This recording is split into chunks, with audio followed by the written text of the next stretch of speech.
Welcome back to another episode of Consciously Clueless. I'm your host, Carly, and I'll be your guide on this journey from consciousness to cluelessness and back around again. Today on the podcast, I talk to Matthew Ayer. Matt is a 34-year-old airline pilot who created a page called Veggie Pilot to prove anyone could be vegan even while on the road. Veggie Pilot features recipes, restaurants around the world, and various philanthropic endeavors. I'm so excited for you to hear this interview. It's just another great example of how activism for veganism or anything else can be done no matter what else you do in life. Here we go. This podcast is sponsored by BetterHelp. Is there something interfering with your happiness, or is it preventing you from achieving your goals? By now, you all know that therapy is an important part of my self-care. It has truly been a game changer in every aspect of my life. BetterHelp is the largest online counseling platform worldwide. They are changing the way people get help with facing life's challenges by providing convenient, discreet, and affordable access to a licensed therapist. BetterHelp makes professional counseling available anytime, anywhere, through a computer, tablet, or smartphone. You can start communicating within 48 hours. It's not a crisis line, it's not self-help, it is professional counseling done securely online. And I have a special offer for you. Visit betterhelp.com/Carly and join the over 1 million people taking charge of their mental health with the help of an experienced professional. By using this code, you get 10% off your first month. That's betterhelp.com/Carly. Take care of yourself today. Thanks again to BetterHelp for sponsoring this podcast. Well, thank you for joining. I am really excited that you are willing to be here. I appreciate it. Oh, thank you for having me. Yeah, absolutely. So the podcast is called Consciously Clueless, and that came from this place of kind of being on this journey of wanting to be more conscious in different areas of my life, and then also kind of being playful with it and realizing that there's still some days that I'm just like completely clueless and don't know what I'm doing, and everything in between. So I like starting by asking guests just like, where are you at in this moment right now on the spectrum from conscious to clueless, whatever that means to you. How you feeling? I'm feeling pretty good. I'm feeling pretty tapped in right now. I have had a big year for introspection, and the last week I've been homesick. I spent a lot of time reflecting, so I'm feeling good, feeling tapped in right now. Good. I love that. Tapped in. Yeah. So you are the Veggie Pilot, the one and only Veggie Pilot on Instagram. Yes. And I don't remember how I started following you. It's been quite a while, but I just loved seeing, or I do love seeing your photos of you like in the cockpit being like, look at my vegan food. I was so intrigued by this juxtaposition. And I just want to dive into that. So let's first talk about being a pilot. Sure. Let's go for it. Okay. What would you like to know? How did you always want to fly planes? Like, how did that happen? What's it like? I mean, it feels like, is it a video game? Could I fly a plane? Like, tell us. That's tough for me to say. I don't think you could fly a plane. Come on. Not you personally, but I think there's a lot of training involved. It's a little like if anyone who doesn't fly normally goes to sit in the cockpit, it can be a bit abstract almost because there's so many switches and buttons, and even the screens, the information that's on the screen seems foreign. So I think there's a good amount of training that has to happen for you to be able to kind of okay, I'll scratch that off my list. Not saying you shouldn't take on that, but I think with the smaller planes is I would say if you were like a bank robber and you I like where this is already going. We're in 5 minutes in. Like, if you were like able to break into the airport and find one of those like really simple Cessnas, I think there's a better chance that you could somehow figure out how to turn it on, put the power forward, and like take off. But who knows? That's what happens in the movies, and I'm assuming it's the same, right? Yeah. People just always know how to fly planes or helicopters all of a sudden. Yeah, that would be a good experiment actually. So, is you're like, okay, you need to figure out how to turn this thing on, and then you Yes, see if you can get off the ground. that's amazing. So how That'd did be you become a cool. pilot? Like, what was that journey like? Was that something you always wanted to do? I don't know. I thought it was kind of like boring when I was young, to be honest. I Mm-hmm. definitely wasn't like a super nerd about it, which some of the pilots are like. Everybody thinks pilots are like these kind of like, I don't know, like the old World War II trope of this like jock, womanizing alcoholic, and a lot of them are like kind of nerds, family people, and so there's a lot. I'm very nerdy myself, probably just not as much with aviation, but yeah, I didn't really have that passion, and I kind of fell into it just because I didn't really know what I wanted to do, and it seemed like a Mm-hmm. deep career direction after high school. I hated like classroom learning or anything like that, and so that's how I got into flying, and now I love the career. It's awesome. I love it because it pays well while still giving me a lot of time off. I only work like 3 days a week now. Okay. So, and I'm home every night. And it's an interesting job too. It's very interesting, like being at work for Yeah, the most. I mean, imagine the people you're meeting, the places you're going. Like it is, there is something that feels very, like it's very romanticized in that way, I would Yeah, say. which it's not so much like I see your point, but that's not really the cool part. I think that is like kind of a romantic idea of like Totally. traveling around, and it's very Right. luxurious. All that, like when you're at work and you're traveling, like it's a grind, and Yeah. you're like, oh God, I'm gonna get Uber Eats to the hotel room or whatever. It's not like we'll go get croissants down in the river or whatever. It's not really like, I mean, for some pilots it is, but usually the guys who have been in the career for so long, they just don't care about that stuff. They just want to, Right. they're just getting through the work week. So It's like when you hear about musicians or something that they're like, wow, that would be such a cool lifestyle. And then you hear musicians being interviewed and they're like, yeah, it's real like lonely, or, like there's always this it is. Yeah. romantic idea of those types of jobs. And then you hear from people and you're like, well, Yeah. I think that's from an outsider's perspective, like a lot of careers or a lot of hobbies or anything like that, like you're kind of seeing the glorious moments of it, right. so to speak. The cool, I mean, I'm not saying being an airline pilot is not cool, because it is cool, but the reason I think it's cool is because the stuff that would be behind the scenes, flying a really challenging approach into difficult weather, working with the other pilot to get it done, solving problems, the critical thinking, the decision making. It is really rewarding when you've had a difficult day and you get it done, and the people are, you get them safe and sound to their city and stuff like that. There's a lot of gratification from that. And it can also be fun. Like my airline, I'm home every night, but at a traditional airline, maybe you leave for 4 days and Right. you're on a 4-day trip, and you're with a pilot, the same pilot, and you're with the same flight attendants, and you guys have like a bunch of cool layovers, and you like, it's really, you like really bond together, like Right. relationships are formed, you become like great friends, maybe you start dating somebody, and like Mm-hmm. it's a really cool thing for that reason. Now this job I'm at, Breeze, which is no more layovers, which I love because I want to be home. Right. I want to cook my meals, I want to sleep in my bed. So, and you still get those bonding moments. It's just not as much.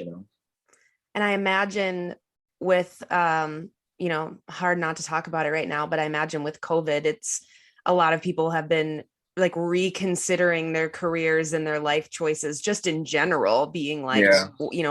either life is short or I need to change into something I'm more passionate about. But even during that and during all that stress, this is something you feel like you're like, no, this is where I need to be. Yeah, I did a lot of reflection during the pandemic because I lost my airline job. Um, in 2020, early 2020, because my airline straight up just went out of business. And so Wow. I didn't know. The industry was really hurt. Mm-hmm.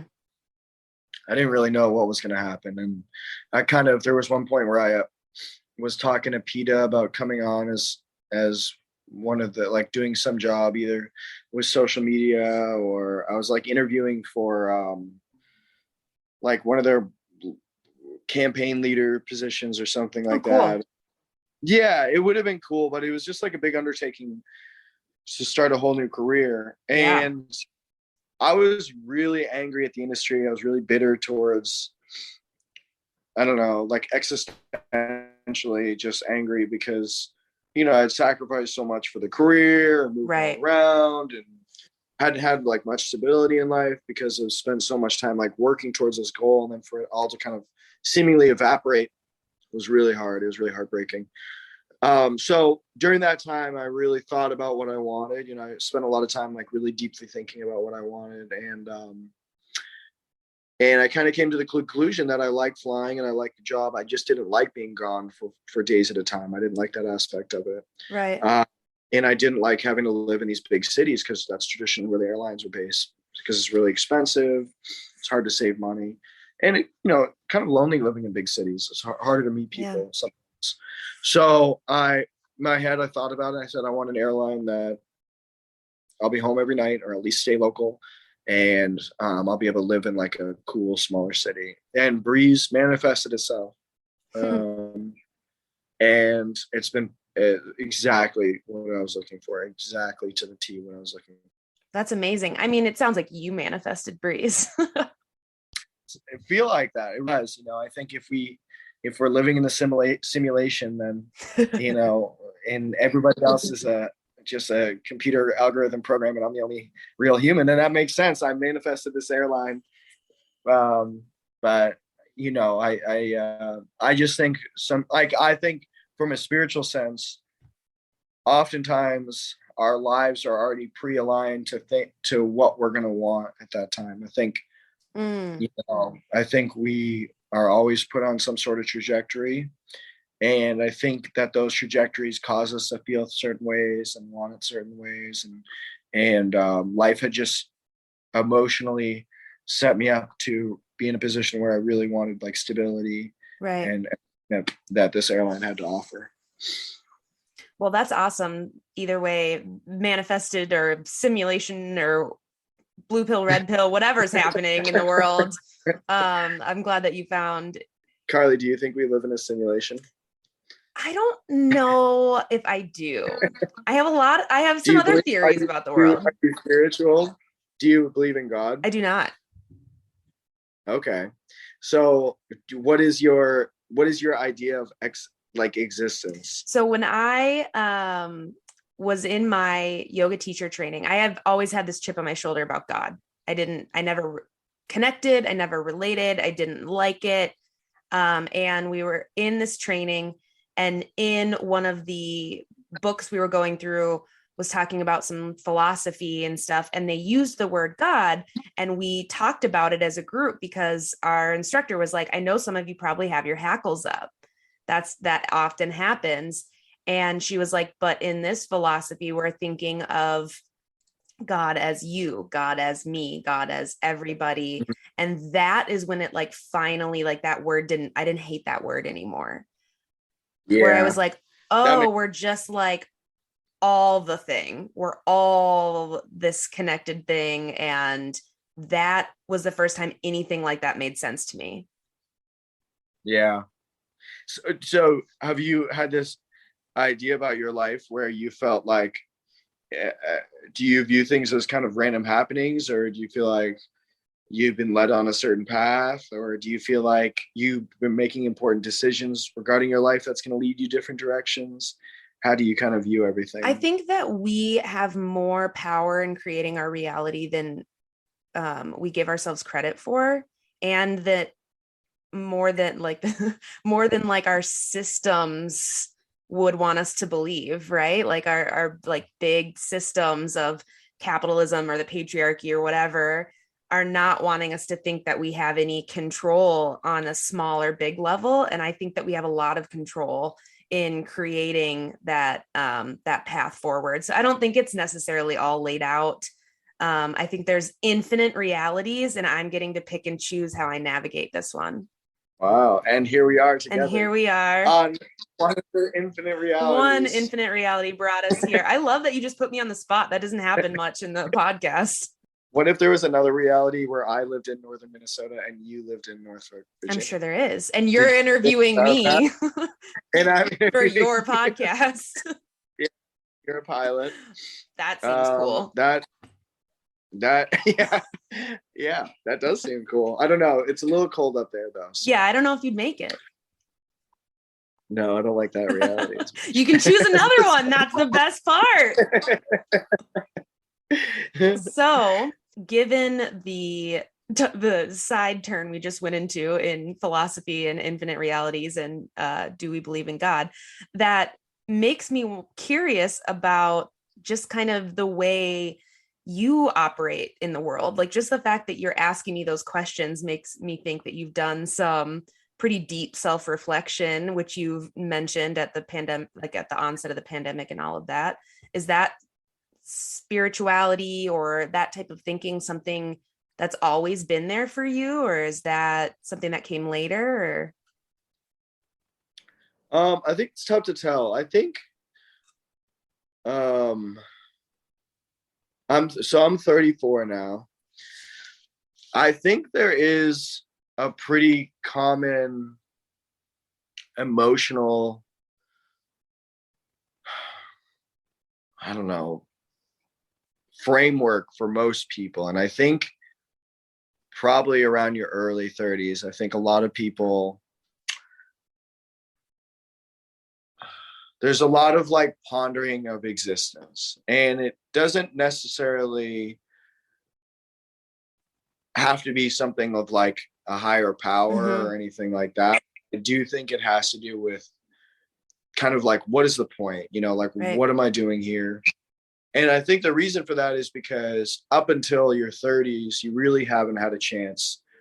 For most people, I think everybody's different, obviously, but for most people, you haven't really had a chance to kind of achieve whatever you've been working for towards most of your life. So, you know, a lot of people in their 30s, maybe they're at a career where they're more established. A lot of their hard work is maybe behind them, and now they're just living, you know.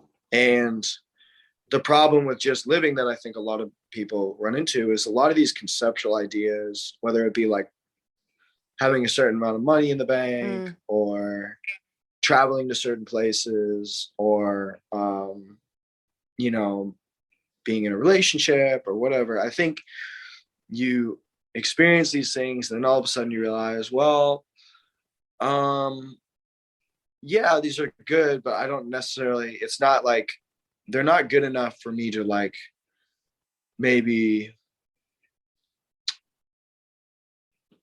be passionate towards life, like be passionate about my existence going forward, you know. And I think millennials and Gen Zers and whoever else behind us, like we're probably going to experience this most of all because we're that generation that's not really having children. Yeah. And so I think our parents and their parents before them and pretty much everyone had children.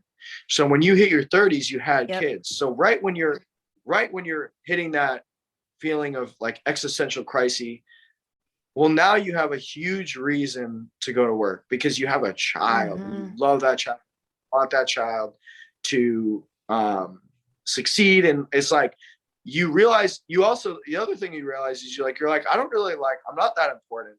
I don't really care if I'm like the best looking or the wealthiest.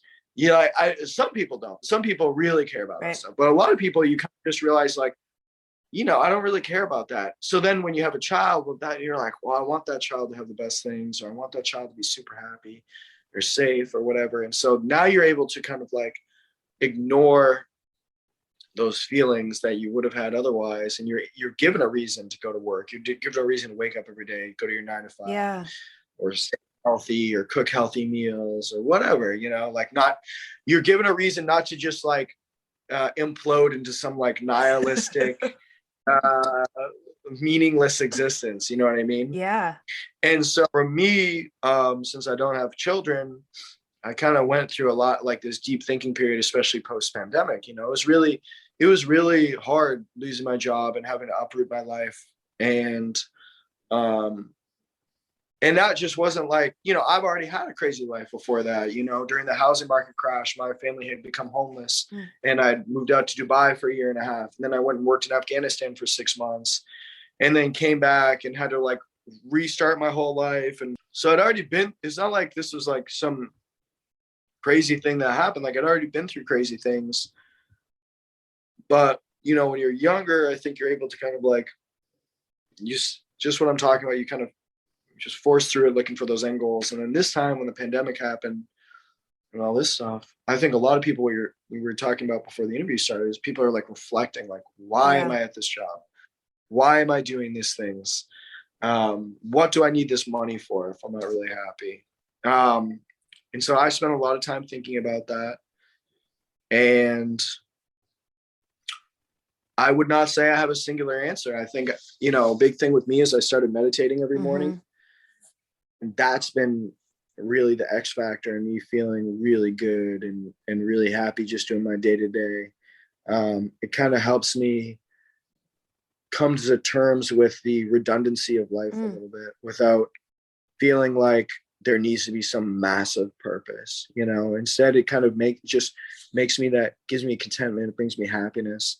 So then I don't need some massive thing to focus on. Instead, I can just go through my day to day and be happy. And I still have my little goals. I'm saving up to buy a house, and I have some other, like, I guess, fantasies of like adopting some dogs and having a good garden and all that. But it's not like those are like the driving forces in me just like going to work day to day. Right. You know what I mean? They're not that important. So does that all make sense? It does make sense. And it made me have about 35 follow-up questions. So let me try and rifle through and make sense of it in my brain. First of all, thank you for sharing about your experience with homelessness. Was that something you were younger, like you were still living at home? This podcast is sponsored by TerraSeed. TerraSeed is on a mission to disrupt the vitamin industry, empower vegans, and reduce plastic waste in the world. They put everything plant-based people struggle to get in an all-inclusive, vegan, compostable package multivitamin that replenishes them and our planet every single day. Seriously, y'all, win, win, win. Even if you're not vegan, this vitamin will help you get those key nutrients that you need. I am so excited to share a discount code for your first purchase. Use code CARLY50 at checkout to get 50% off. Again, that's CARLY50 for 50% off your first purchase at terraseed.com. Don't forget this code so they know I sent you. This podcast is supported by showThanks. Thinks are washable, reusable period underwear. They look and feel just like normal underwear, but better. Every pair of Thinks is made with their signature innovative technology for the ultimate period protection. Their breathable products are safely made with cotton, nylon, and elastin for a little stretch. I am seriously obsessed with my Thinks underwear. They have changed my periods. Try them yourself or get someone the best gift ever with a sweet little discount code. Go to shewthinks.com/Carly for $10 off your order today. Again, that's shewthinks.com/CARLY for $10 off your order. Try Thinks today. So I was 21 at the time, and it was, I was living at home. I was flight instructing in Florida. Totally, it's up to you. And it was just something that happened, and I don't know if I necessarily want to get too deep into it. And that was it's a heavy fly. conversation, obviously. So, but moved out to Dubai and lived out Dubai and for a year and a half, and then Afghanistan for 6 months and all that. So, Wow, what a Afghanistan was. Dubai was not. interesting Dubai just went out past, there to kind right? of That work, we can never make assumptions try to about make some money others. because You the never economy know. was so bad. So yeah. Yeah, and I don't know Yeah. I don't know where that comes from to Yeah. continue speaking for Right. myself I to think a lot of be people are shocked shocked when when I talk people about this tell stuff. So. their stories or history with hard things or trauma, because it's like we know that all of us have that, but there's something about hearing it from someone's own experience that still makes you go, oh my gosh, I had no idea. But of course of course we didn't. Right, absolutely. It'd be a weird assumption.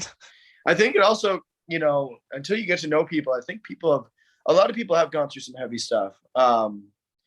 But it's not really like normalized to openly talk about it as much, Totally. especially, you know, Mm-hmm. especially for guys. I think for guys, it wasn't until like my, you know, probably the last 5 or 6 years where I've really like even explored how that affected me and then even discussed it with others.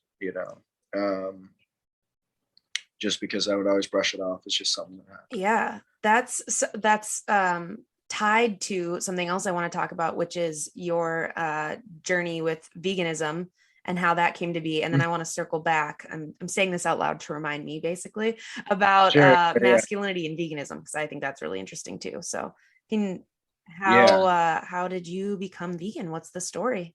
What's the scoop? So I grew up vegetarian actually. Okay. Yeah, so always been plant-based, and then I went vegan like 5 years ago.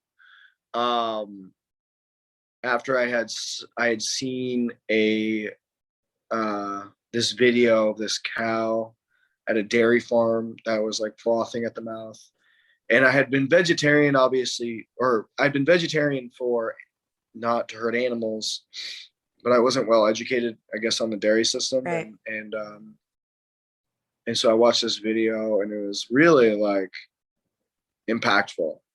It was really impactful, and it made me realize like if I'm doing this for the animals, I should go get. And I wasn't eating eggs at the time anyway, so I didn't have to give that up. But dairy was just the last thing, and so I went full vegan. So growing up vegetarian, was that a family thing or was that a choice you made? Yeah, it was a family thing. My parents were vegetarian. Yeah, Okay. they were kind of like early adopters on that. I was going to say a little ahead of the curve in the US, at least in that generation, Yeah. that wasn't as common. No, it wasn't as common, and I was like so embarrassed by it. Oh, really? I mean, Growing up. speaking of masculinity and right, those that. Yeah, it wasn't so much the gender aspect of it. It was just the aspect of being different. Yeah. Yeah. I think I was so insecure growing up, so insecure. Even in high school, I was like, I look back on myself, I was like such an insecure guy. But it's just the idea of like being different, and it was weird. Yeah. And, you know what I mean? It wasn't And as vegan, like trendy. vegetarian food wasn't good. So people would be like, you're like eating some awful thing, and people are like, why are you eating that? Yeah. So yeah, it definitely was not as trendy, and like yeah, I was like really embarrassed by it. That's so interesting. So then how did you decide like, hey, I should capitalize on being this vegan pilot? I want to talk about this. Like, where did that decision come from? Well, so it really wasn't I never pictured it blossoming into the success that it's had. I thought it was just going to be kind of like create a little space in the plant-based world, Right. which arguably it has, but it's bigger than that because it has so many followers now that everybody sees it. So,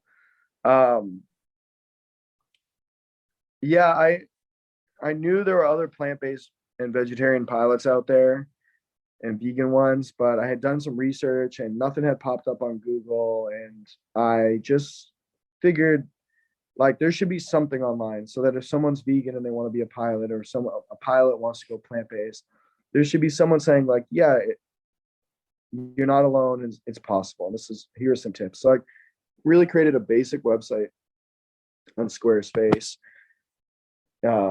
It's still up and it looks so bad, but just created this basic website, and It's like, for going vegan, this is what I packed, and I put some meals. And initially, it didn't even have my face or anything like that. And then I was like, I really like making videos, and I was like, I'll make some videos. And I was so ignorant on how overly saturated the space already social media was with plant-based stuff. If I had known, I probably wouldn't have even tried to do that. But Sometimes ignorance is good because then it makes you yeah, start. yeah, the innocence of it all is just like, people want to see this. And then um so then I started the Instagram account. The Instagram account picked up pretty well, and I have a YouTube channel. I think my YouTube videos are awesome. I'll be the first to say it. I don't have any fake humility about it. I think I make really good YouTube videos, and they're unique. But I just haven't been able to make enough like consistently to grow the channel, I think. So Well, all of that will be in the show notes so everyone can go watch your amazing videos. yeah, go Don't watch my worry. amazing videos. Yeah. So, what is the intersection of being a male vegan pilot, like that masculinity conversation? Like, is there any times where you've felt like you were getting like a lot of shit for it, or like maybe not? I don't know. What was your experience, or what is your experience like? So guys will naturally like tease each other and make fun of each other. I mean, that's very normal behavior, and it's bonding behavior. It's generally positive. But beyond like teasing amongst my friends, like I haven't really experienced much insults or hate or anything like that. There's been a couple times where I've had open debates with people in the cockpit in a very friendly way, and I always preclude it as like, I always, like I tell guys, and if like let's say you were like the pilot too, and we flew 5 days together. If you didn't know about Veggie Pilot and you weren't really paying close attention to what I was eating, you wouldn't know I was vegan or vegetarian. Like I Right. don't approach it that way. And someone will have a conversation with me about steak, and I'll be like, ask some questions about it and all that. Like I'm not like overly sensitive about that stuff or anything like that. So, but like, let's say some guys wanted to ask, like have an honest debate about things. Well, I know my stuff. I can debate things. I can debate the ethics of things. I can bring up examples. I can do all of that. So, beyond that, to my face, I haven't really had much problems Okay. from the other guys. I'm a good pilot. I'm easy to work with. I fly the plane well. I think it'd be different if I was like known as, like Or if you I were an knew that asshole.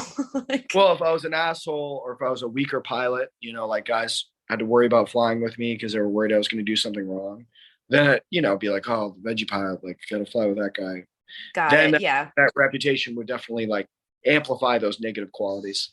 But yeah, since I was fine to work with and nice and all that, and generally get along with everybody, I don't think it was really a huge conversation. And consciousness has definitely changed. Yeah. My best friend, he's a FedEx pilot, and he's mostly plant-based. I think he's a pescatarian maybe. But the idea of eating meat and tying meat in with masculinity, I think is like, obviously I think this, but I think unless you're maybe in a really small city, it's kind of an outmoded idea. The modern man in the gender sense is much more aware or conscious about like others suffering and all of that. So yeah, I don't know. I don't know if it's as big of a topic as it used to be. Yeah, I totally hear that. I think my perspective is probably different being in a small, like northern Minnesota town, and I went to school in Minneapolis. You said you lived there for college for a few years, and that was different than coming back. And I grew up hunting and fishing, and that's just what you do when you live in the woods. And so that is still something I know that people, I'm also always like posting or talking about it or whatever. And I know that there's some people up here that are so tired of me talking about it and would still kind of use that argument. But like you said, I think it is like regional, it's there's a lot of factors on why Yeah. those things persist. Well, and it's like the idea of masculinity itself. I mean, what is masculinity? Right. Is masculinity not like caring for others or Right. being a leader or whatever? And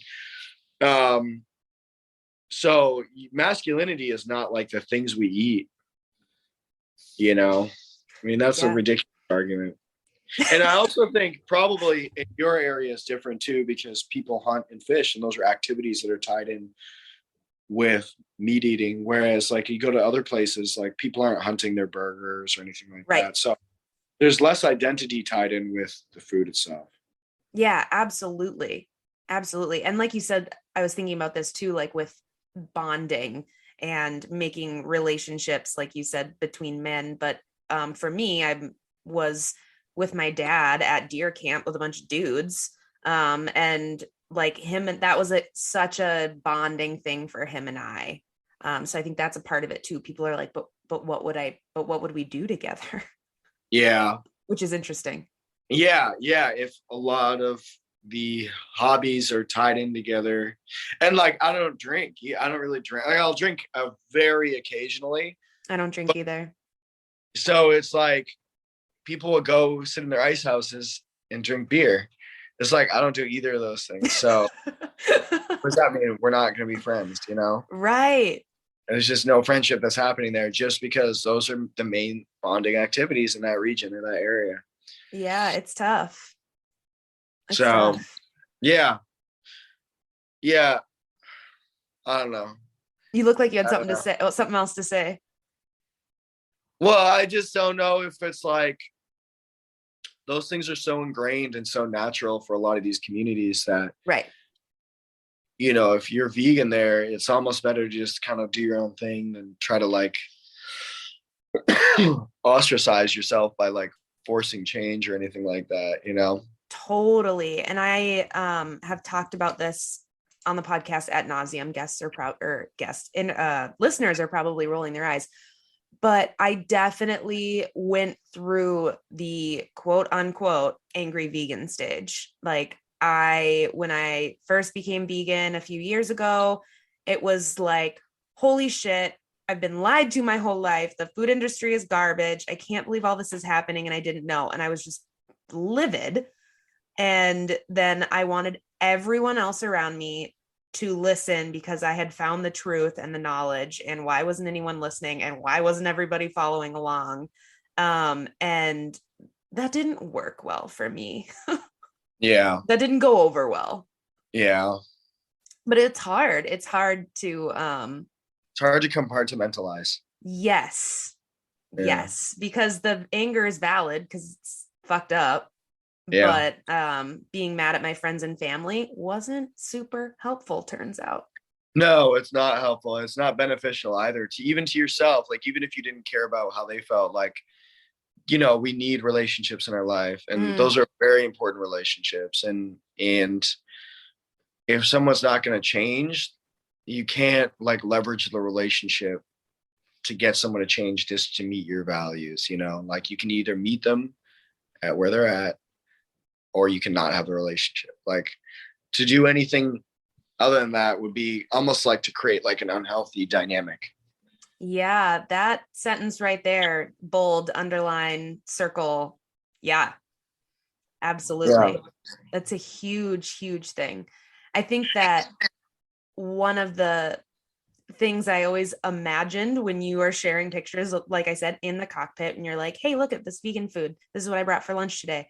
I've always been curious, like, who else is in there that he's like, take my picture of me and my vegan food, please. And if you've like converted anybody in the conversation while flying wherever you're flying. Never converted in while flying or anything like that, because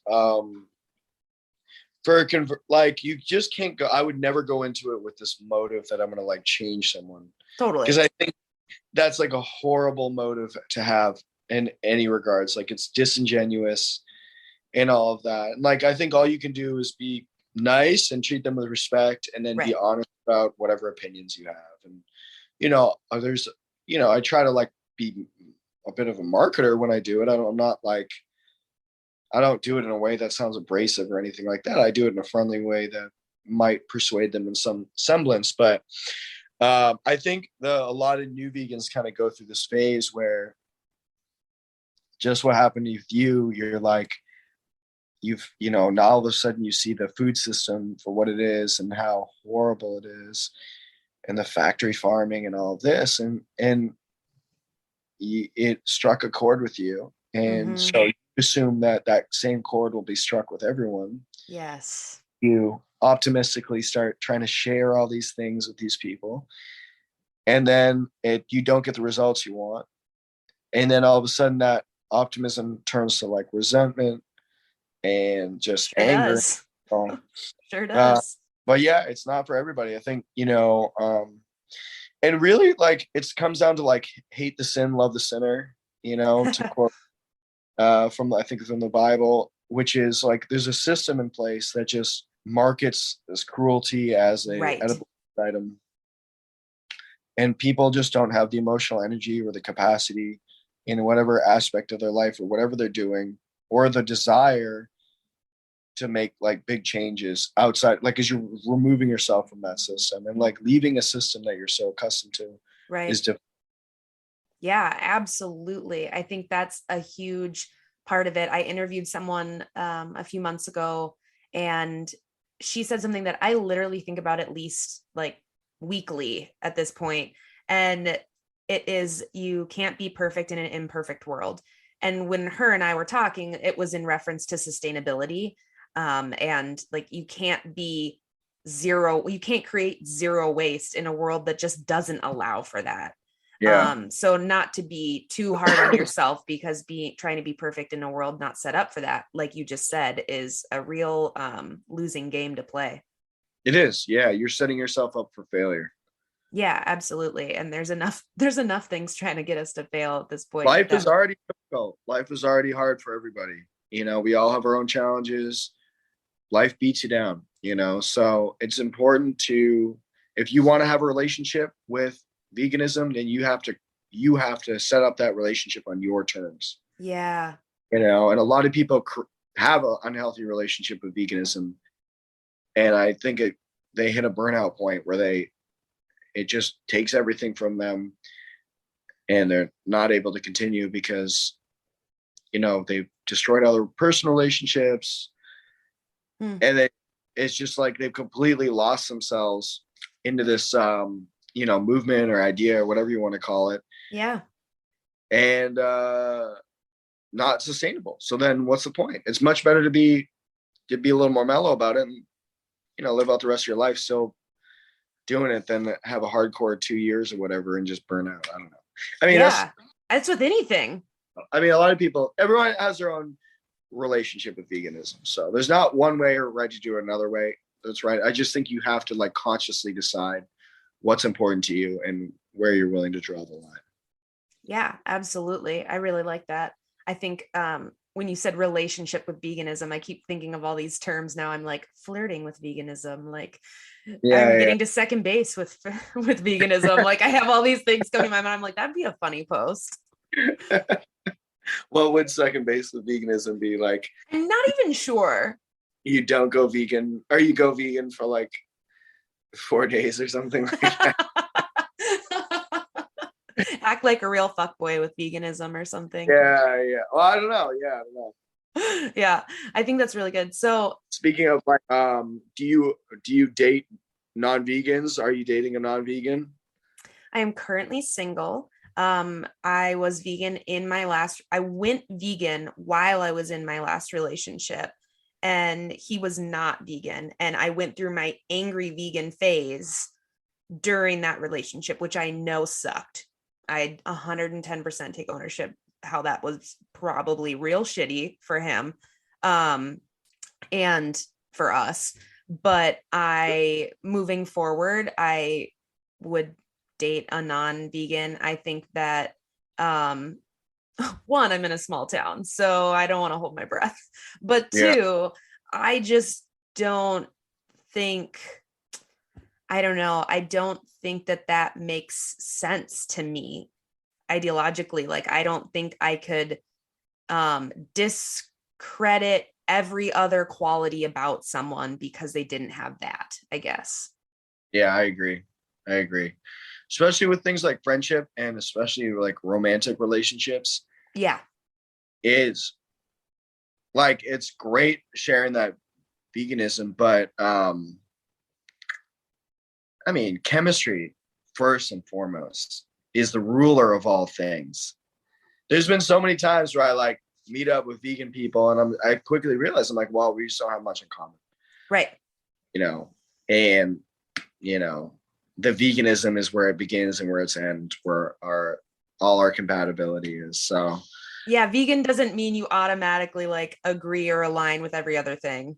no, it's certainly not. And especially like what makes you attracted to someone and get along with that person is so abstract. It's so nuanced. It's so indescribable. It's so like unfathomable because it's like a million different things that are like lining up, whether it's body language, physical appearance, emotional output, input, all the things that make chemistry. And yeah, veganism is like a great thing to share, but it's not, like it's not going to have you have a great relationship.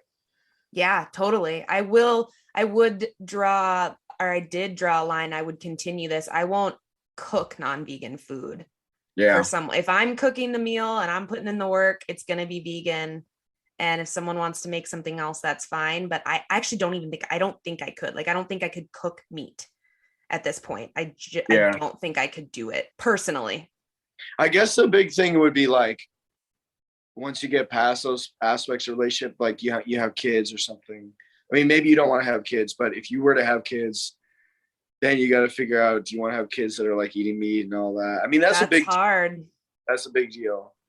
Yeah, that's a different conversation in terms of romantic relationship. As like, are you dating someone? Or are you setting up a future life with someone? Yeah, that's a different conversation. You're right. You're definitely right. Because that would stress me out. That would be a stressful conversation. Because that's a big compatibility thing, Yeah.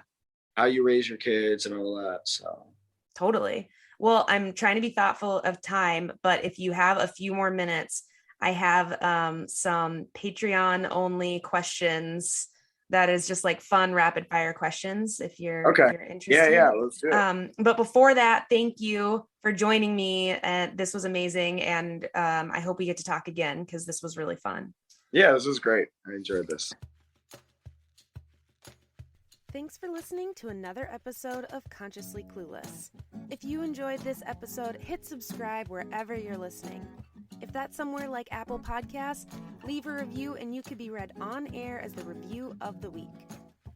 Looking for more podcast content, yoga videos, meditations, and all-around amazing community? Head over to patreon.com/consciouslycarly and check out what's going on. And finally, if you are ready to make changes in your life, but don't really know where to begin, let's work together. Head over to consciouslycarly.com and we can start the process and get you happy. Until next time.